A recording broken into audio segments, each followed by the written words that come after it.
وإذ ابتلى إبراهيم ربه بكلمات فأتمهن قال إني جاعلك للناس إماما قال ومن ذريتي قال لا ينال عهد الظالمين.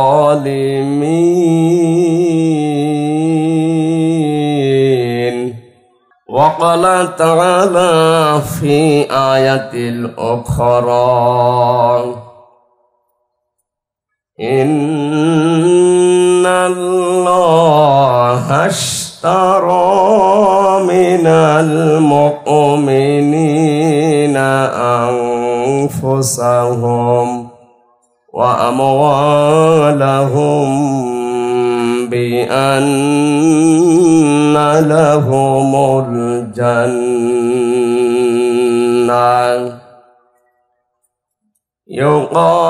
يقاتلون في سبيل الله فيقتلون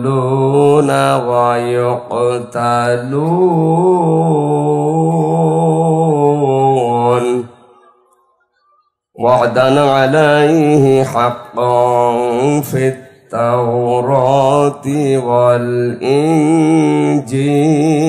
والقرآن ومن أوفى بعهده من الله فاستبشروا ببيعكم الذي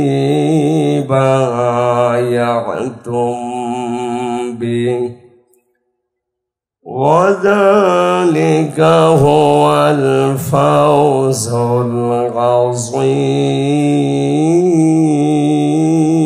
العظيم. صدقت يا ربنا আমার একটা স্বপ্ন পূরণ করো ওগো দয়াময় তোমার পথে চলতে গিয়ে মরণ যেন হয় আমার তোমার কথা বলতে গিয়ে না পাই যেন ভয়। মঞ্চে বসা ওলামা ইকরাম, সামনে বসা মুসলমান ভাইরা, পর্দার আড়ালের সম্মানিতা মা এবং বোনেরা, প্রশাসনের ভাইরা, প্রাণ প্রিয় কক্সবাজারবাসী, দল মত নির্বিশেষে কোরআনের অনুষ্ঠানে যারা আমরা ইবাদত মনে করি এসেছি, খুশি হয়ে বলছি আলহামদুলিল্লাহ। আজকে আসার সময় একটা হাদিস পড়ছিলাম, ইবনে মাজাহ শরীফের 4036 নম্বর হাদিস। আল্লাহর নবী জানিয়েছেন এ পৃথিবীতে ধোঁকার সময় আসবে। কিসের সময়? হাদিসটা শোনার পরে আপনি দেখবেন তো এখন ওই সময় এসেছে কিনা। খারাপ মানুষকে ভালো মানুষ বলতে বাধ্য করা হবে, এটা জোরে বলার দরকার নেই। ভালো মানুষগুলোকে খারাপ বানানোর চেষ্টা করা হবে সর্বাত্মকভাবে। আমানতের খেয়ানত হবে, বিশেষ করে রাষ্ট্রীয় সম্পদ লুটপাটের মহা উৎসব চলবে। 4 নম্বরে ভালো মানুষকে লুটপাটকারী বানানো হবে। সুবহানাল্লাহ বলবেন না নাউজুবিল্লাহ? হাদিসে যে 4টা পয়েন্ট বললাম, আমার মনে হয় 1500 বছর আগে নবীজি যা বলেছিলেন এখন অক্ষরে অক্ষরে বাংলাদেশের সাথে খাপের খাপ মমতাজের বাপ মিলে গেছে। নাকি কঠিন পরিস্থিতি এখন চলছে, যেটা হাতে আগুন রাখার চাইতে ঈমান রাখা বড় কঠিন। এই অবস্থায় কোরআনে কারিমের এই মহতী অনুষ্ঠানে যে আল্লাহ আমাদেরকে নিয়ে আসলেন সুস্থ অবস্থায়, খুশি হয়ে বলছি আলহামদুলিল্লাহ। লা তুহসা আজাইবুহু ওয়া লা তুবলা গরাইবুহু ফীহি মাসাবিহুল হুদা ওয়া মানারিল হিকমাহ আও কামা ক্বালা আলাইহিস সালাতু ওয়াস সালাম। নবীজি বলেন, কোরআন নাযিল করার ধারাবাহিকতায় আল্লাহ এমন এমন জিনিস দিয়েছেন, এর আশ্চর্য গণনা করে কোনোদিন মানুষ শেষ করতে পারবে না। হাসয়া শব্দের শাব্দিক অর্থ গণনা করা। দিন যত যাবে কোরআনের আশ্চর্যকারিতা তত বৃদ্ধি পাবে। আজকে এই যে লক্ষ জনতার ঢল, এইটাও কোরআনের একটা আশ্চর্য ম্যাজিক। কথা বলেন, এটা একটা কোরআনের মুজিজা নয়? এত বাধা দেওয়ার পরেও যদি মানুষকে এভাবে একত্রিত হতে কোরআনের ময়দানে বাধা দেওয়া না যায়, আমার মনে হয় রাম বাম নাস্তিক মোরতাদ যারা এ দেশে কয়েকটা আছে, তাদেরকে এই মুহূর্তে বিশ্বাস করা দরকার, কোরআন এদেশ থেকে বিদায় করা যাবে না। আলা তবলা গরাইবুহু, এ কোনোদিন পুরাতন হবে না। দিন যত যাচ্ছে কোরআন পুরাতন হচ্ছে না নতুন হচ্ছে? যার অন্তর যত পরিষ্কার, কোরআনে কারিম তার কাছে তত বেশি ভালো লাগে।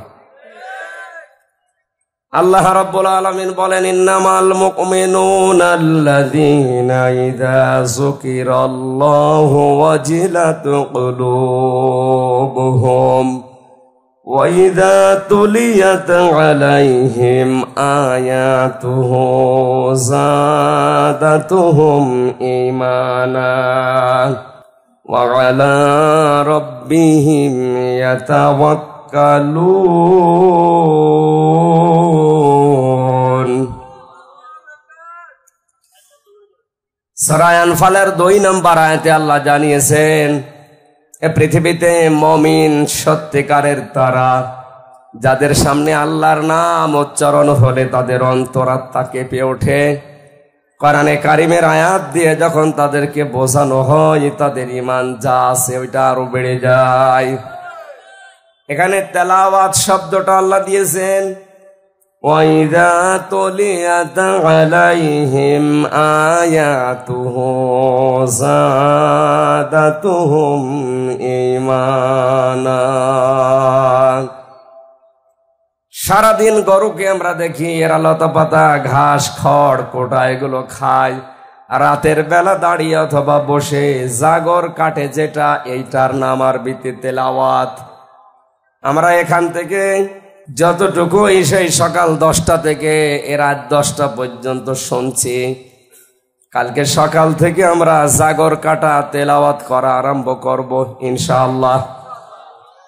কোরআন শোনার পরে আমাদেরকে বাড়ি যাওয়ার আগে আল্লাহ বলেন তাদের সিদ্ধান্তটা এমন হয়ে যায়, ওয়া আলা রাব্বিহিম ইয়াতাওয়াক্কালুন। তারা এই সিদ্ধান্ত নিয়ে পেকুয়ারে এই দিগন্ত ফাউন্ডেশন থেকে বিদায় নেওয়ার সময় এই মনে করে যায়, যত কিছু ঝড় ঝাপটা আসুক আমরা ভরসা করব আল্লাহর উপরে। পেকুয়াবাসী এ রব্বিহিম ইয়াতাওয়াক্কালুন এর বাস্তব 4 বছর আগে 3 বছর আগে আমি জেলখানায় যাওয়ার আগে একটু আঁচ করেছিলাম আমার মেয়ে 2টাকে নিয়ে। ওই সময় বড়টার বয়স ছিল 6 বছর, ছোটটার ছিল 1 বছর। আমি দেখেছি বড়টাকে কোলে নিয়ে উপরে তুললে কানাকাটি করে, আর ছোটটাকে কোলে নিয়ে উপরে তুললে যত উপরে ছুঁড়ে মারি তত হাসে। ওই সময় বুঝেছিলাম যে বড়টা উপরে তুললে হাসে, ছোটটা উপরে তুললে হাসে, বড়টা তুললে কাঁদে কেন? বড় মেয়েটার এই ভরসা ছিল না আমার উপরে যে আমি একটু ভারী হয়ে গেছি, আমার ওজন হয়ে গেছে, বাবা যদি উপরে ছুঁড়ে মারে নিচে যদি ধরতে না পারে আমার ব্যথা লাগবে। ছোটটার এই ভরসা নেই, এই বিশ্বাসও নেই। ওর এই বিশ্বাস ছিল এটা আমার বাবা যত উপরে ছুঁড়ে মারুক না কেন নিচে হাত পেতে রাখবে। কথা বলে না কেন? আমার এই ফারিহা জান্নাতের মতো আল্লাহর উপরে আমার উপরে যেমন ভরসা ছিল, পৃথিবী যত গরম হোক, যত কঠিন হোক, অবস্থা যত বেগতিক হোক, আল্লাহর উপরে তাওয়াক্কুল, ভরসা হযরতে হাজেরার মতো আমাদের তৈরি করা লাগবে। যত কঠিন পরিস্থিতি তৈরি হোক, আমাদের রব নিচে হাত পেতে রাখবে। রেখন মনেতে ভয় বান্দা খোদার, দূর হয়ে যাবে বাধা সব। তোমার আমার এক মালিক আছেন, আছেন আমাদের রব, আছেন আমাদের রব। জোরে বলেন ইনশাআল্লাহ। মুসলমান ভাইরা, সুতরাং কোরআনে কারীম আমরা যারা শুনতে এসেছি, কিয়ামত পর্যন্ত যত আবিষ্কার দুনিয়াতে হবে, সবচাইতে বড় আবিষ্কার কোরআনে কারীম। আল্লাহ রাব্বুল আলামিন নবীজি কথা দিয়ে জানিয়েছেন, যার অন্তর যত পরিষ্কার হবে, কোরআনে কারীম তার কাছে পুরাতন না নতুন মনে হবে। জেলখানায় থাকতে আমি সবচেয়ে বেশি যেটা করেছিলাম, কোরআনে কারীমের তেলাওয়াতটা বুঝে এবং না বুঝে। বের হওয়ার পর থেকে কয়েকদিনে আমি ওইভাবে আর সময় দিতে পারিনি কোরআনের পেছনে। ওখানে থাকাকালীন মনে হচ্ছিল 170 বারের উপরে আমার এই 3 বছরের কোরআনে কারীম খতম হয়েছে, শুধু বাইরে আর নামাজে দিয়ে। তো এখন পড়তে গেলে মনে হচ্ছে আমি নতুন নাজিল করা কিতাব পড়ছি। এই আশ্চর্য কোরআন যিনি আমাদেরকে দিয়ে এত বড় বিশাল দয়া দেখিয়েছেন, কুল বিফাদলিল্লাহি ওয়া বিরহমাতিহি ফাবিযালিকা ফালিয়াফরাহু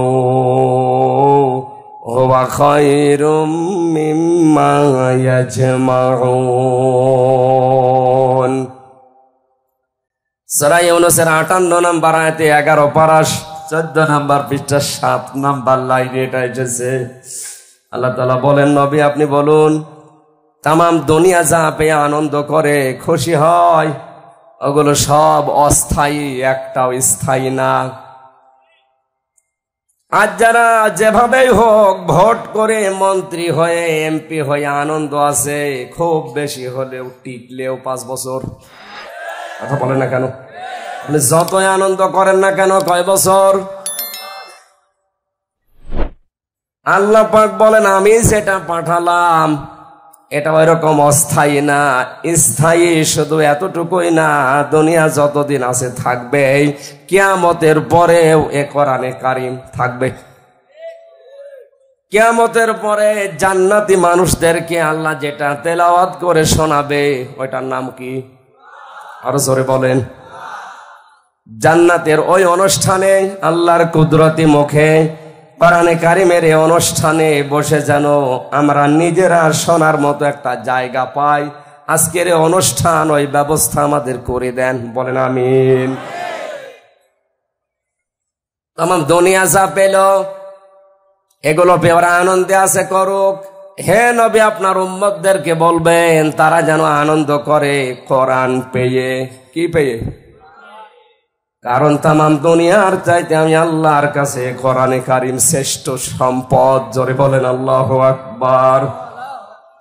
এত বড় বিশাল সম্পদ আল্লাহর ভাষায়, এটা যদি কেউ প্রচার করতে চায়, উপস্থাপন করতে চায় মানুষের কাছে, আল্লাহ রাব্বুল আলামিন ধরন দিয়েছেন কি করে প্রচার করবেন। কোরআন জানাচ্ছেন, কিতাবুন উনজিলা ইলাইকা ফালা ইয়াকুন ফি সাদরিকা হারাজুম মিনহু লিতুনযিরা বিহি ওয়া যিকরা লিল মুমিনিন। আল্লাহ পাক বলেন, এই যে কিতাব আপনাকে দিয়েছি, এটা মানুষদেরকে যখন সতর্ক করবেন, আপনার মনের ভেতরে যেন কোনো ভয়, ভীতি, সংশয়, সন্দেহ এগুলো কাজ না করে। হারাজন শব্দের অর্থ আমরা পেয়েছি তাফসিরে 2টা। এক নম্বরে কোরআন প্রচার করতে গেলে হয়তো মনের ভেতরে ভয় আসতে পারে যে অনেকেই না বুঝে বিরোধিতা করবে। এই মানুষ আছে না নেই? আছে, এদেশে এখন বেশি। প্রশাসনের কান ভারী করে আমার নাম দিয়ে যারা, আর ওনারাও ভুল বোঝে। ওরা কোরআনে কারিমের উপস্থাপন সঠিকভাবে না বুঝে ভুল বোঝে। কথা বলে না কেন? 2 নম্বরে আবহমান কাল থেকে হয়তো অনেক নিয়ম নীতি এদেশে চলে আসছে যেগুলো ইসলাম মনে করে মানুষ পালন করে। আসতে বলেন। বিশেষ করে চট্টগ্রাম বিভাগে বেশি আবহমান কাল থেকে এমন এমন নীতি চলে আসছে ইসলামের নামে। ওটা ইসলাম না, মানুষ বানিয়েছে ইসলামের নাম দিয়ে। আমি ডক্টর আব্দুল্লাহ জাহাঙ্গীর স্যারের হাদিসের নামে জালিয়াতিতে যতগুলো হাদিস আমার চোখে পড়েছে ধরার মতো উল্লেখযোগ্য সব এই বিভাগের সাথে মেলে। আর বরিশালের সাথে। জোরে বলেন সুবহানাল্লাহ না নাউজুবিল্লাহ। উনি ওখানে অনেক হাদিস দিয়েছেন যেটা হাদিস না, হাদিসের নামে জালিয়াতি করে ঢুকিয়েছে। কিছু কিছু মানুষ দেখে বিভিন্ন অনুষ্ঠানে গেলে এশকের ঠেলাই লাফায়। কোথায় পেয়েছেন বলেন তো? এই যে চাঁদপুর জেলা চট্টগ্রাম বিভাগে না? এক কথা বলেন না কেন? ব্রাহ্মণবাড়িয়া জেলা কোন বিভাগে? এই সমস্ত জেলাতে বিভিন্ন অনুষ্ঠানে হাজারো মানুষ শুনি পীর সাহেবও লাফায়, মরিদও লাফায়। শুধু লাফিয়ে শেষ করে না, বাঁশ বয়ে ওঠে, গাছ বয়ে ওঠে, এমনকি পীর সাহেবের গলা পর্যন্ত ধরে ঝোলাঝুলি করছে। 18 সালে একবার গিয়েছিলাম চাঁপাইনবাবগঞ্জের সোনা মসজিদ মাহফিলে। যে বসে আছে এক ঘরে, শুনলাম আমার আগে যিনি উঠেছে ওনার বয়ানে এত এশক, এত তেজ। এক মরিদ জিকির করতে করতে গাছে উঠে বসে আছে। আমার এসে কমিটির লোকজন বলছে হুজুর ঘটনা ঘটে গেছে। জিজ্ঞাসা করলাম গাছে কেন? এশকের ঠেলায় উঠেছে। জিকিরের এত তেজ আপনার যে আপনি গাছে উঠে বসে আছেন। পাশেই কিন্তু ছিল ওই যে কাঁটাওয়ালা মান্দার গাছ, ওইটাই ওঠে না। যাতে মাতাল হলো তাহলে ঠিক আছে। সুতরাং আমি এই কোরআনের মঞ্চ থেকে, যেহেতু এটা মিডিয়া এসেছে, রেকর্ড হচ্ছে, কালকে সারা দুনিয়া ছড়াবে। ইসলামের নাম নিয়ে এগুলো যারা করছেন কোনো ভিত্তি নেই, সব ওদের দরবার টিকানোর বানানো পদ্ধতি। আপনার বয়ান কি রসুলের বয়ানের চাইতেও বেশি তাসির ছিল? বিশ্ব নবী যারা যতদিন বয়ান করেছেন, কোন মানুষ লাফিয়েছে, গাছে উঠেছে, এই সামিয়ানা বেয়ে বেয়ে উঠেছে, আমরা তো পাইনি। আপনি কোথায় পেলেন এগুলো? এই নিয়ম নীতি যখন মেলে না, আবহমান কাল থেকে চলে আসতেছে 50 বছর 100 বছর ধরে। কোরআনের সঠিক কথাগুলো বললে, তাফসির করলে ওই খোলসাগুলো উপর থেকে চলে যাবে। কারণ তাফসির মানে খুলে ফেলা। তাফসির মানে কি? যখন আবরণগুলো আমি খুলে দেব, জাতির সামনে উন্মুক্ত হয়ে যাবে, তো ভণ্ডামি করে খাচ্ছে, তখন ওই মানুষগুলো মন খারাপ করতে পারে। এই মানুষ বাংলাদেশে এখন নেই। আল্লাহ পাকে এই দিকে ইঙ্গিত করে হারজন দিয়েছেন। হে নবী, হয়তো না বুঝে অনেকে বিরোধিতা করতে পারে, অনেকে বোঝা শোনার পরে তাদের ব্যবসায় ভাটা পড়বে, এই কারণে মন খারাপ করতে পারে। আপনি দুইজনের একদিকেও তাকাবেন না, আল্লাহর দিকে তাকিয়ে আপনি সতর্ক করবেন। কারণ কোরআনে কারীম এটা জিকির হচ্ছে আমার মুমিন বান্দাদের জন্য। জোরে বলেন সুবহানাল্লাহ। এর পরবর্তী আয়াতটা একটু ভয়ঙ্কর। আমি একা না, যত মানুষ এখানে আছে, মিডিয়ার মাধ্যমে যত জায়গায় যাবে, সবাইকে আমি এই আয়াতটা শোনাচ্ছি।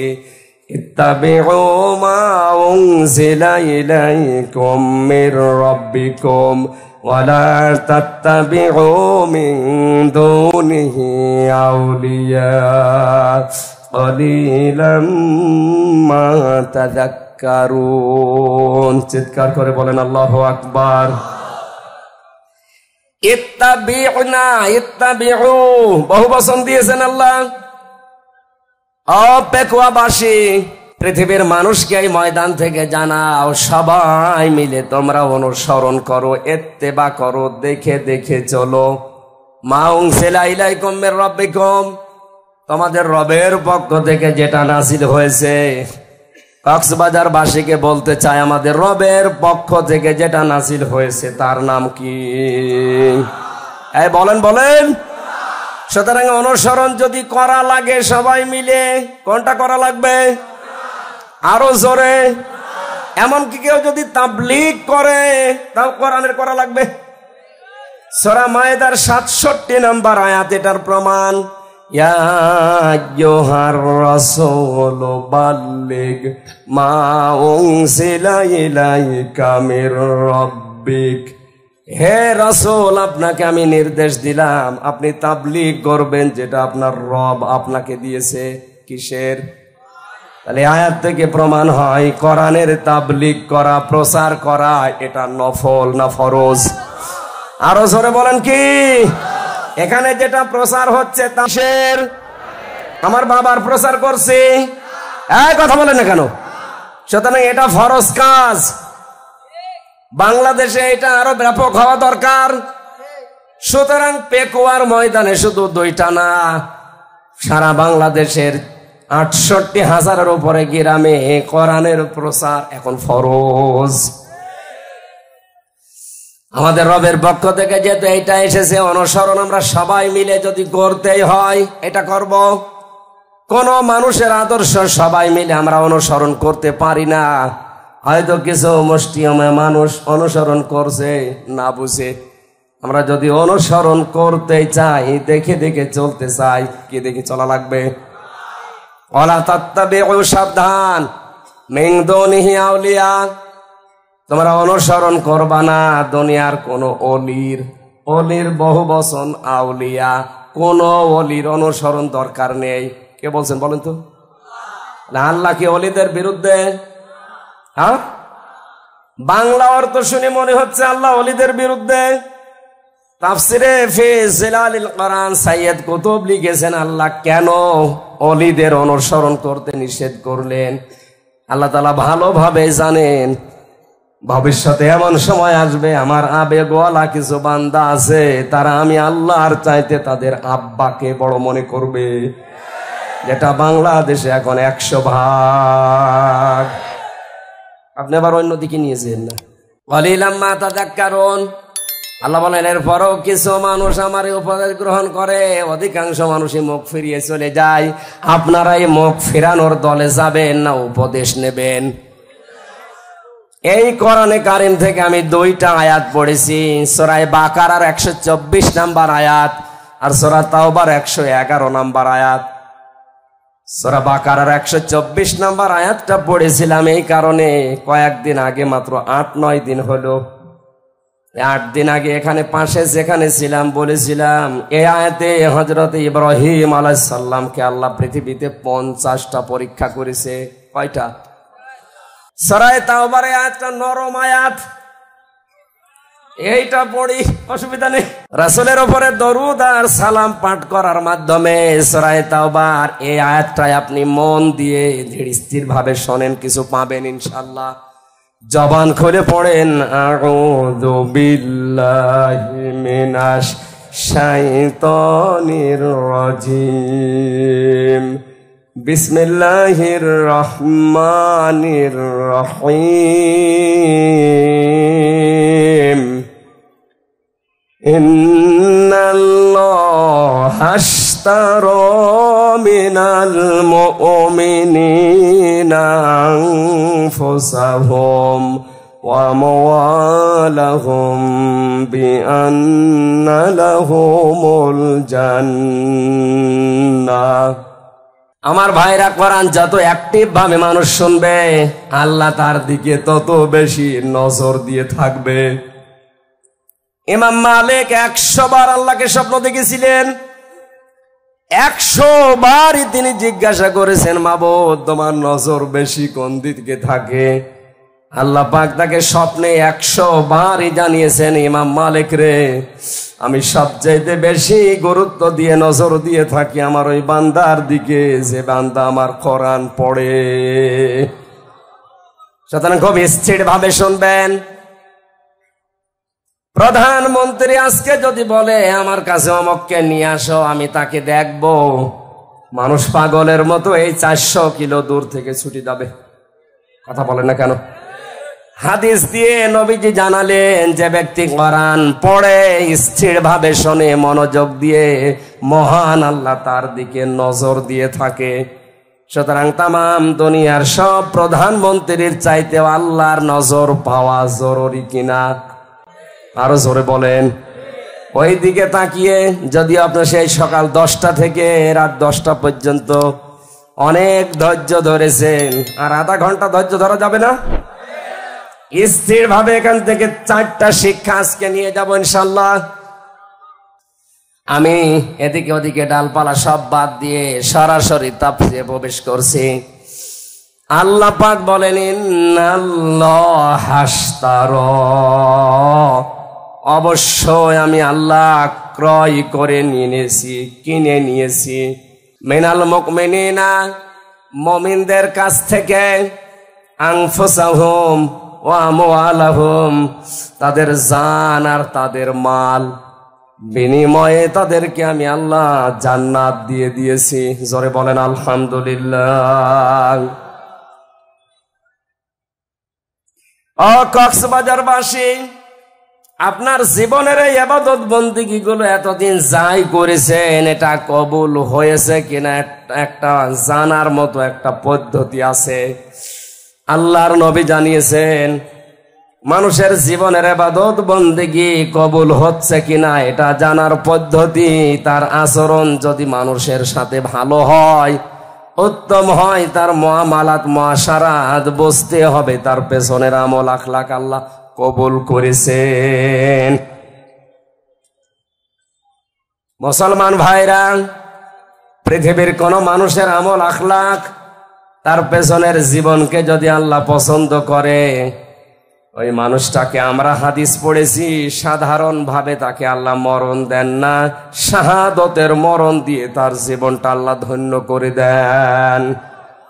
সুতরাং এই পৃথিবীতে যারা আজ কোরআনের জন্যে, ইসলামী আন্দোলনের জন্যে জীবন দিয়ে চলে যাচ্ছে, এ মানুষগুলোর জীবন যৌবন পেছনের লাইফটা আল্লাহর পছন্দ হয়েছে, এজন্য সাধারণ ভাবে মরণ না দিয়ে শাহাদতের মরণ দিচ্ছে।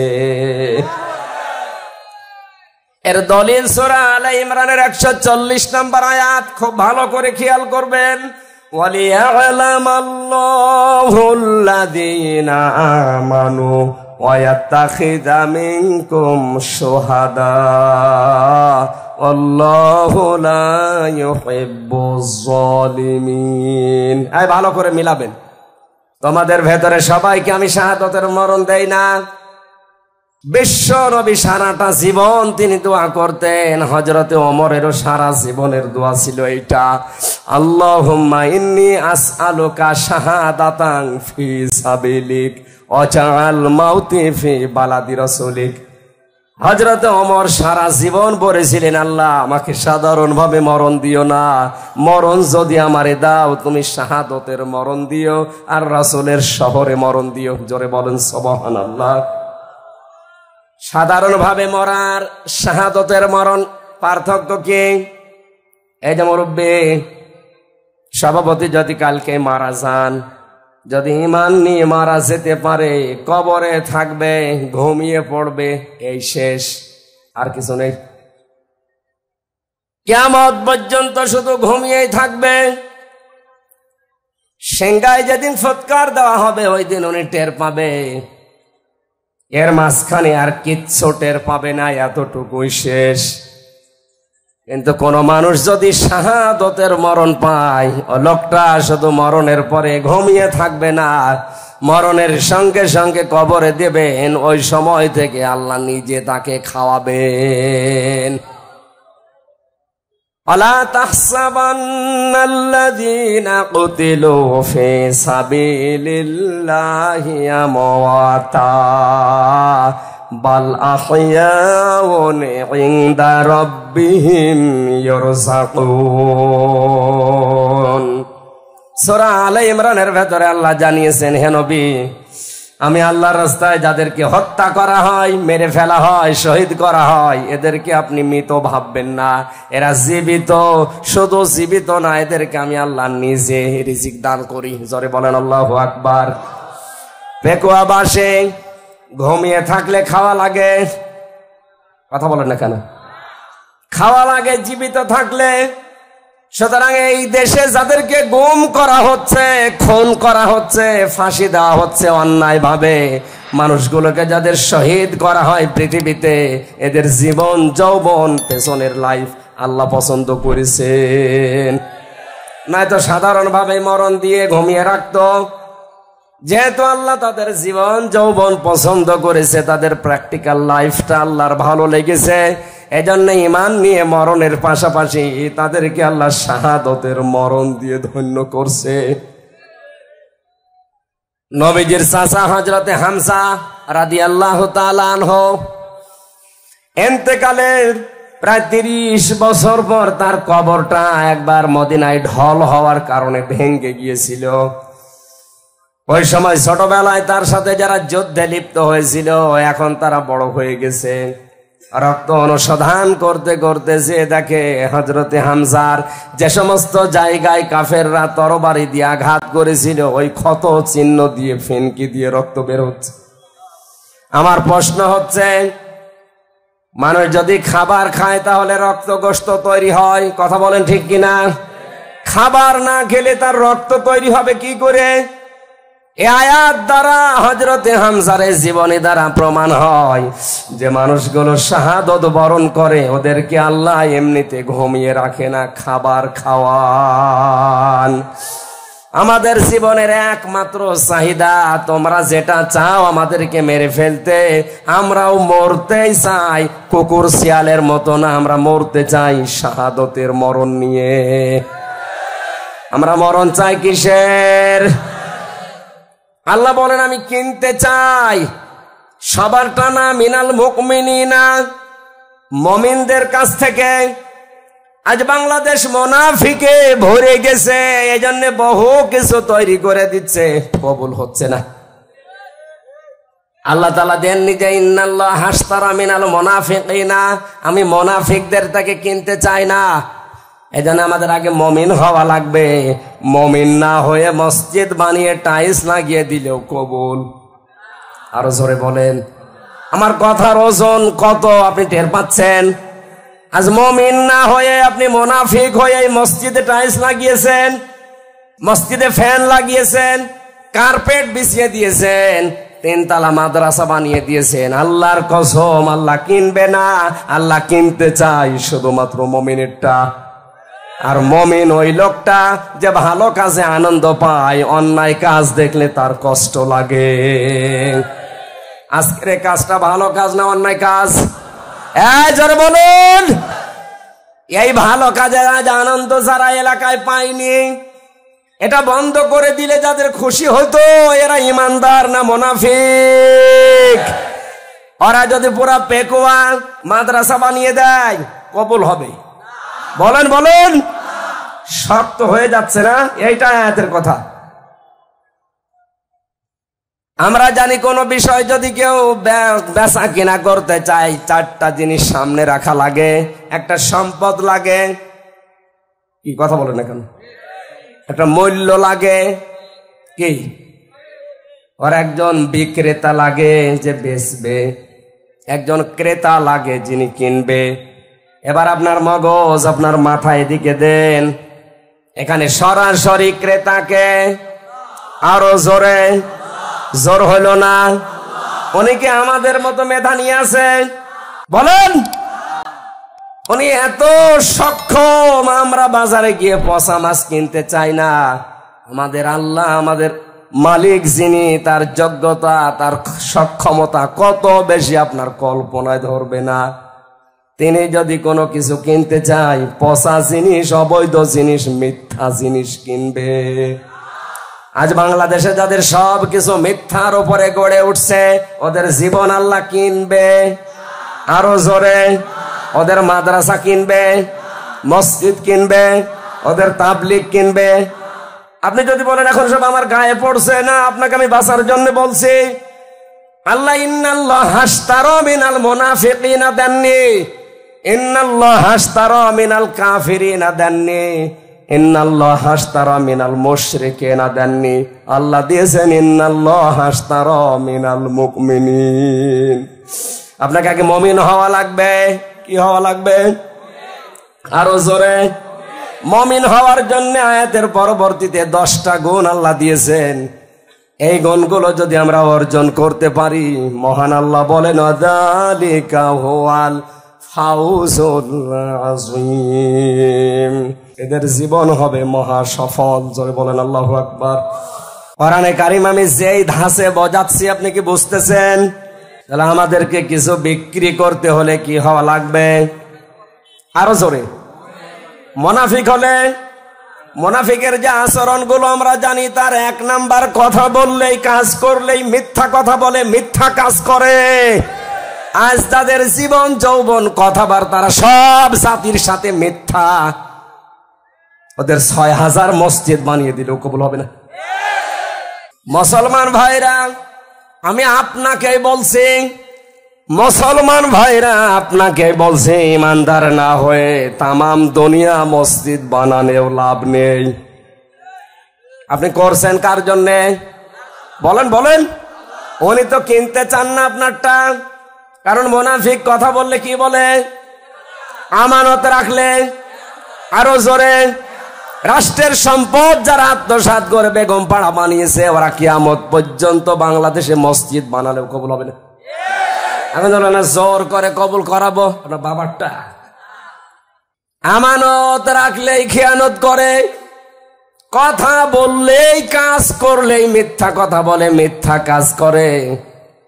আর ওয়াদা দিলে ঠিক রাখে না, ওয়াদাগুলো ভঙ্গ করে। কত ওয়াদা আমরা কত বছরে, 50 বছর ধরে অনেকের কাছে পেয়েছি। মানুষেরা 50 বছরে ওয়াদা করেছে ক্ষমতায় যাওয়ার আগে কোরআন সুন্নাহ বিরোধী কোনো আইন দেশে পাশ হবে না, অথচ 50 বছরেই পুরা উল্টা ক্ষমতায় যেই শিক্ষা ব্যবস্থায় হাত দেয়। ক্ষমতা পেয়ে শিক্ষা ব্যবস্থা আসমানি শিক্ষা তুলে দেওয়ার এই চরিত্র ছিল ফেরাউনের। এই আসতে বলেন। আজ যদি আসমানি শিক্ষা তুলে দিয়ে মানুষের তৈরি করা কোন শিক্ষা সিলেবাসে ঢোকানো হয়, বুঝবেন এটা ফেরাউনের কর্মসূচি।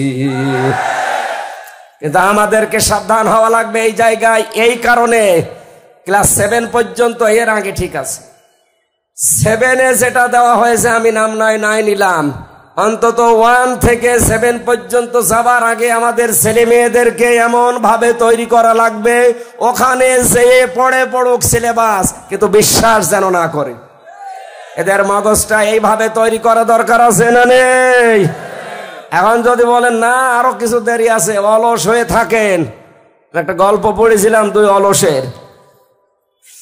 এক গাছতলায় কুল বড়ই পড়ে একেবারে ভিট পড়ে আছে।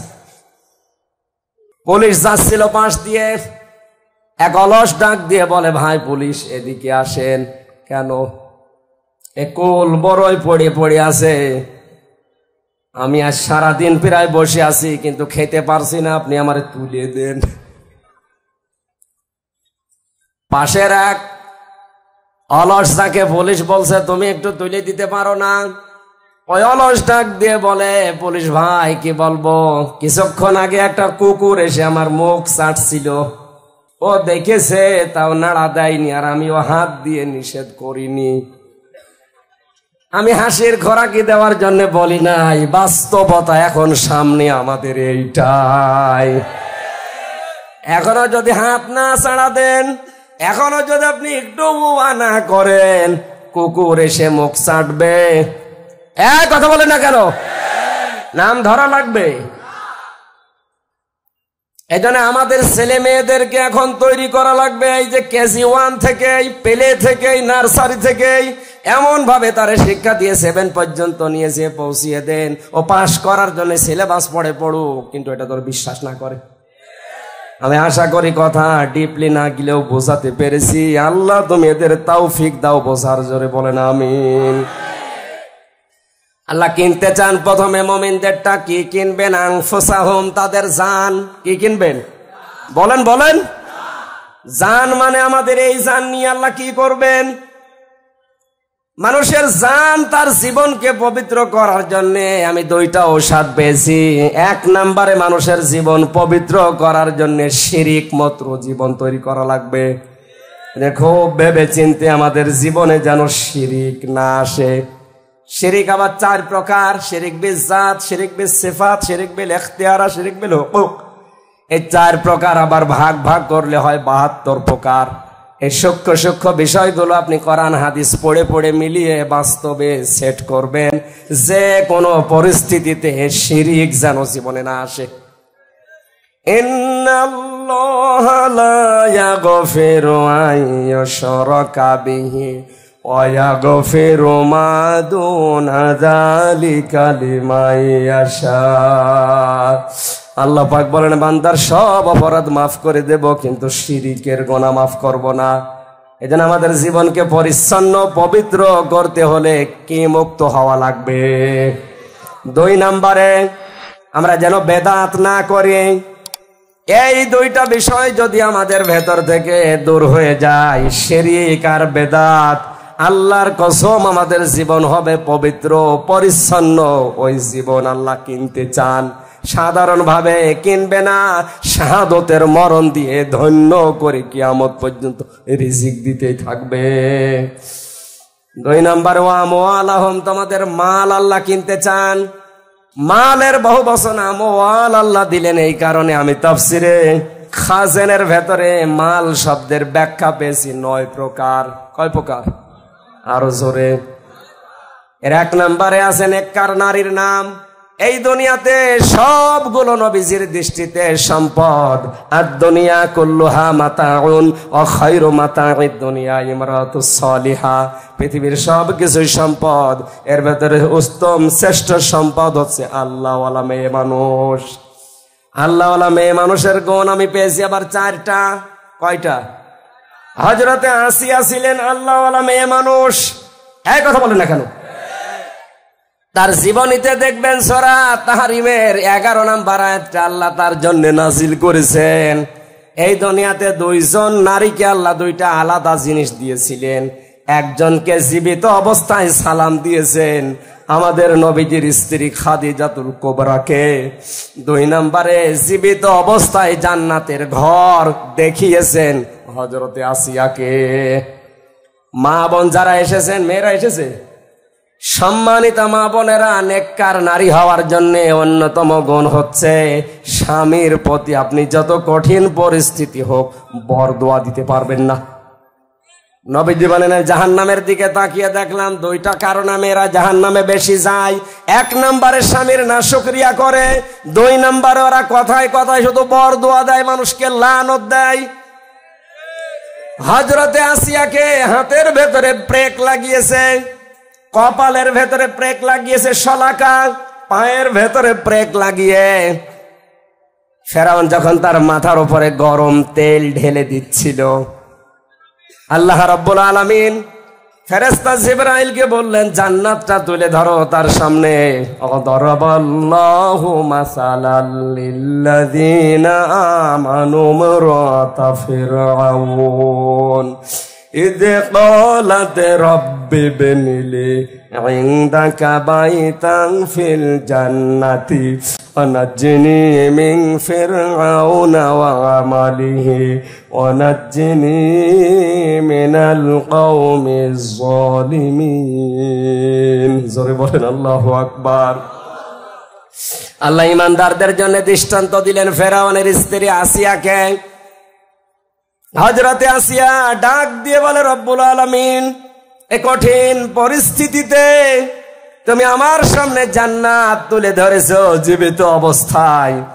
আমি তোমার কাছে এই কঠিন পরিস্থিতিতে দোয়া করছি, তুমি আমাকে জান্নাতের ভেতরে একটা ঘর বানিয়ে দাও যেখানে বসে বসে তোমাকে দেখা যায়। আপনি চিন্তা করেন, এত কঠিন পরিস্থিতি, হাতে পায়ে কপালে ব্রেক, মাথার উপরে গরম তেল ঢালা হচ্ছে। তিনি স্বামীর জন্য ওই মুহূর্তেও বরদোয়া দেননি। তিনি বলেছিলেন, ওনাজ্জিনি মিন ফিরাউনা, তুমি আমাকে ফেরাউনের কবল থেকে বাঁচাও, ওনাজ্জিনি মিনাল কওমিজ জালিমিন, এই জালিম সম্প্রদায় থেকে, ফেরাউন যাদেরকে দিয়ে আমার উপর অত্যাচার চালায় তাদের জুলুম থেকে তুমি আমাকে বাঁচাও, কিন্তু তুমি রাগ করে আমার স্বামী ফেরাউনের উপরে গজব দিও না। বাংলার মেয়েরা, এত কঠিন শাস্তি দেওয়ার পরেও যিনি স্বামীর উপরে বরদোয়া দেননি, তিনি বলেছিলেন, আল্লাহ তুমি আমাকে বাঁচাও, কিন্তু আমার স্বামীকে তুমি গজব দিয়ে ধ্বংস করো না। এ কি ভালো স্বামী? কথা বলেন।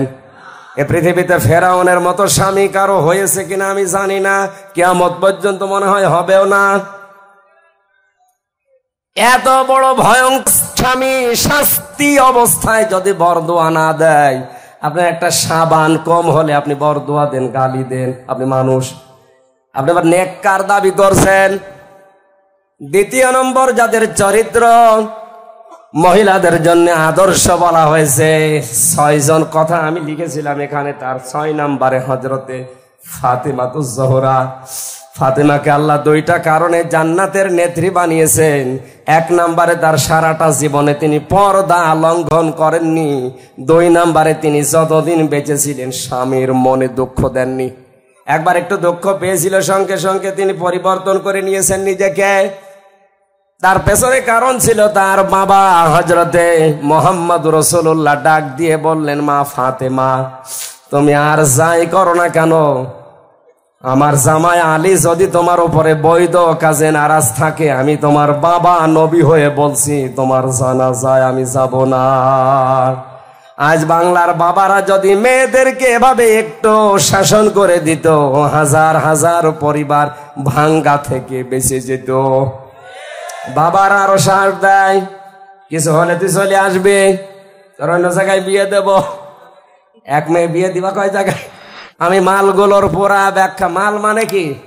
মাল মানে সম্পদ। এটা আবার 9 প্রকার। প্রথমে 1 প্রকার মালের নাম নবীজি জানিয়েছেন, দুনিয়ার সবই মাল, সবই সম্পদ। এখন একটা নতুন পোশাক বের হচ্ছে, কি যেন খিমার নাকি নাম, এইটা আপনার এই চুল থেকে শুরু করে পুরা বডি ঢেকে যায়। 1000, 5000, 10,000 দিয়ে যদি আপনি শাড়ি না কিনে, এই 200-250 টাকা লাগে, এটা খুব বেশি হলেও সর্বোচ্চ 500 টাকা লাগবে। এইটা কিনে দেন, ওদের নামাজটা অন্তত শুদ্ধ হবে। আমি আগামীতে কোনো জায়গায় আসলে বাস্তবতায় এই আয়াতটা শেষ করবো। ইয়ান্নালাহুমুল জান্নাহ দেওয়ার পরে ইকাতিলুনা ফি সাবিলিল্লাহ ফায়াকতুলুনা ওয়া ইউকতালুন, তাদের মারা লাগবে, মরা লাগবে। কি করে? ওই মারা এই মরা নয়। তাফসিরে যেটা আছে বিস্তারিত বলতে পারলে হয়তো, আমার গলায় আর পারছে না। আমি শেষ করে দিচ্ছি আজকের মতো।